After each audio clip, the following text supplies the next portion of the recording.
Number 11।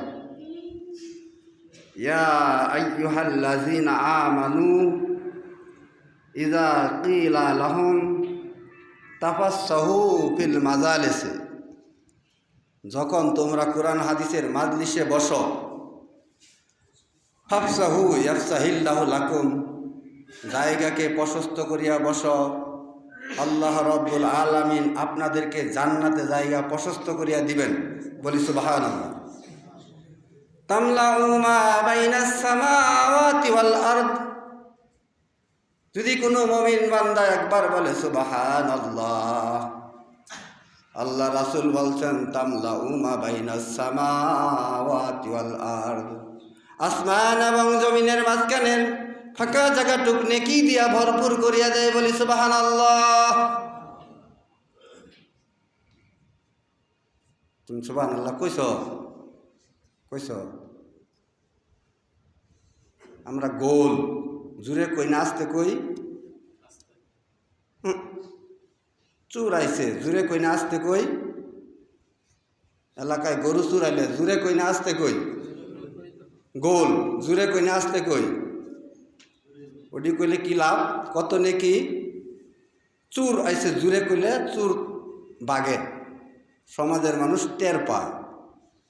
কোনো মুমিন যদি সুবহানাল্লাহ আলহামদুলিল্লাহ জুড়ে বলে, চুর আইছে বললে যেমন চুর তাড়াতাড়ি ভাগে, কোনো মুমিন যদি সে জিকির জুড়ে দাঁড়ে করে, আল্লাহ রাসূল বলছেন তার কলব থেকে শয়তান বায়ু ছাড়তে ছাড়তে ত্যাগ করে। বলি সুবহানাল্লাহ। একবার সুবহানাল্লাহ বললে কত নেকি হবে ভাই? আসমান এবং জমিনের মাঝখানে ফাঁকা জায়গাটুক নেকি দিয়া ভরপুর করিয়া দেয়। একদল বেদাতি আলেম তারা বলে 49 কোটি গুণ হয়, এটি হলো বেদাতি আলেম। এক সময় এই কথা আমিও বলতাম, এটি বলা যাবে না। রাসূলের হাদিসের যা প্রমাণিত তাই আপনি নেন। আল্লাহ তাআলা বেশি দিতে চাইলেন, আপনি কেন কম নিলেন? 49 কোটি গুণ নেকি হলে তো আপনাদের এই মাহফিল মসজিদটা ভরবে না। আর যেহেতু আল্লাহ রাসূল জানায় দিলেন তামলাউ মা বাইনাস সামাওয়াতি ওয়াল আরদ, সামা মানে আসমান, আরদ মানে জমিন, এর মাঝখানের ফাঁকা জায়গাটুক মুমিনের জন্য ভরপুর করিয়া দেয় যেই মুমিন একবার বলে সুবহানাল্লাহ। তাহলে বলার দরকার আছে না নাই? রাসূল বলছেন আশ-শাইতানু জাসিমুন আলা কলবি বিনি আদম, বনি আদমের কলবের উপর শয়তান বসিয়া ওয়াসওয়াসা দেয়। ফাইজা যাকারাল্লাহ খানাসা ওয়া ইযা গাফালা ওয়াসওয়াসা, রাওয়াহুল বুখারী। সহিহ বুখারীর হাদিস। যেই বান্দার কলবে জিকির থাকে সেই বান্দার কলবে শয়তান থাকতে পারে না, আর যেই বান্দার কলবে জিকির নাই ওই বান্দার কলবে শয়তান বাসা করে, শয়তান ওয়াসওয়াসা দেয়। তাহলে আপনি যদি বেশি বেশি জিকির করেন আপনার কলব তাজা থাকবে, শয়তান আপনার ক্ষতি করতে পারবে না। আর যদি আপনি জিকির থেকে গাফেল হন, গান বাজনা করেন, হই হই রই রই ঝুমুর ঝুমুর দেখেন, তাহলে আপনার উপর শয়তান ওয়াসওয়াসা দেয়। তাহলে জিকির করবেন। সাহাবীরা গান শুনলে কানো আঙ্গুল দিত, কাফেরেরা কোরআন তেলাওয়াত শুনলে কানো আঙ্গুল দিত। আপনি যদি কোরআন তেলাওয়াত মনোযোগ সহকারে শুনেন, সূরার নাম আরাফ, আয়াত নাম্বার 204, ওয়া ইযা কুরিয়াল কুরআন ফাসতামিউ লাহু ওয়া আনসিতু লাআল্লাকুম তুরহামুন। তাহলে ওই বান্দার উপর আল্লাহর রহমত বর্ষিত হয়। বলি একবার সুবহানাল্লাহ।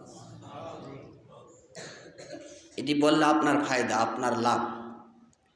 আসছেন সবাই আল্লাহকে খুশি করার জন্য। এখানে আমরা যারা উপস্থিত হয়েছি কাকে খুশি করার জন্য আসছি ভাই? কিছু মানুষ শয়তানকে খুশি করে, কিছু মানুষ আল্লাহকে খুশি করে। আপনারা কি কেউ এখানে যারা আসছেন, অনেকেই 12টার আগে আসছেন, অনেকেই 12টার আগে আসছেন, আবার অনেকে আসতেছেন, আবার আসতেই থাকবেন। সবাই তো মানুষ, সবারই আল্লাহ বুঝ দিয়েছে। কেউ বুঝটা মানলেন, কেউ মানলেন না। তা শয়তান, আপনারা যারা উপস্থিত হয়েছেন, এদের মধ্যে কি কেউ শয়তান দেখছেন? কেউ দেখেন নাই? শয়তানের বাইরে দেখছেন? দেখলে বলবেন দেখছেন। আরেকটা কথা জিজ্ঞেস করি, শয়তান কয় ধরনের কেউ বলতে পারবেন? এটি সবটি কোরআন এবং হাদিসের দ্বারা প্রমাণিত। শয়তান 2 ধরনের। কয় ধরনের? একটা হচ্ছে জিন শয়তান, আরেকটা হচ্ছে মানুষ রূপে শয়তান। আর শয়তানের বাইকে আর শয়তানকে, এটি কোরআন এবং হাদিসে যদি থাকে তাহলে মানবেন, যদি না থাকে তাহলে মানবেন না। সূরার নাম হলো সূরা নাস। সর্বশেষ যে আয়াত, মিনাল জিন্নাতি ওয়ান নাস, একটা হচ্ছে জিন শয়তান, আরেকটা হচ্ছে মানুষ রূপে কি শয়তান। উত্তর দিবা, সবাই না দিলেও তুমি দিও। ইমাম সাহেবের সাথে কথা বলা যায়, পরস্পর 2 জন মুসল্লি কথা বলা হারাম, বলা যাবে না। পরস্পর 2 জন মুসল্লির সাথে হাত মুসাফা করাও যাবে না। অথচ হাত মুসাফা করার অনেক ফজিলত আছে।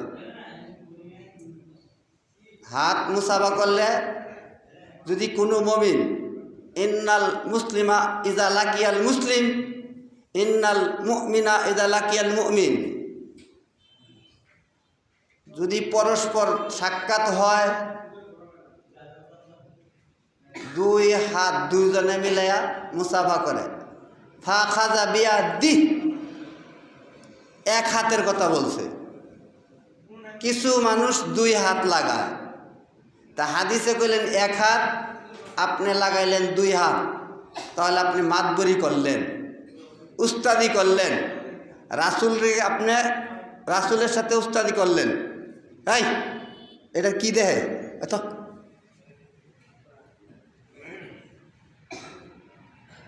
হাদিসে আইলেন ফা খাজা বিয়া দি, যদি আসতো ফা খাজা বিয়া দাইহি তাহলে 2 হাত, অথচ ফা খাজা বিয়া দি 1 হাত। ফাতা সাফাহা তানা সারাত খাতায়াহুমা কামা ইয়াতাসাওয়ারাকুস সাজার, গাছের পাতা শীতকালে যেরকম ঝরে পড়ে যায়, একজন মুমিন আরেকজন মুমিনের সাথে সাক্ষাৎ পাওয়ার সাথে সাথে যখন হাতে হাত মুসাফা করে, ওই বান্দার যত গুনাহ আছে সকল গুনাহ ওই গাছের উদাহরণ, তার সকল গুনাহ মাফ করিয়া দেয় আল্লাহ। বলি সুবহানাল্লাহ। কিন্তু এত লাভ থাকা সত্ত্বেও মসজিদে ঢোকার পর খুতবার সময় 2 জনে হাত মুসাফা করতে পারবেন না, কথাও বলতে পারবেন না।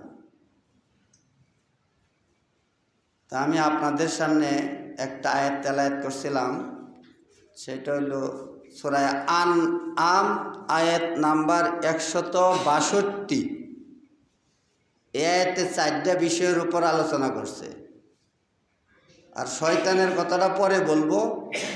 এই আয়াতের কিছু আলোচনা আপনারা শোনার চেষ্টা করবেন, মানার চেষ্টা করবেন, অপর বাইকে পৌঁছানোর চেষ্টা করবেন, তাহলে আপনি জান্নাতের আশা করতে পারেন। আরেকটা হাদিস বলছি, এই হাদিসের উপরেও 4টা বিষয় বুঝাইছেন। কোরআনের আয়াতে কয়টা কইছি? হাদিসে কয়টা? 4টা। আপনাদেরকে মাঝে মাঝে একটু 2-1টা কথা জিজ্ঞাসা করব, এটা শুধু আপনি কথাটা বুঝতে পারলেন কিনা এই জন্য।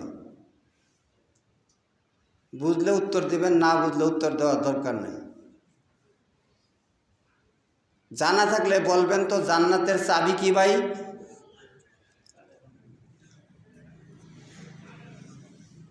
আমি তো মনে করি অনেকেরই জানা আছে, দুই একজনে বলেন আরেকটি বলেন নাকি রাগ করতেছেন?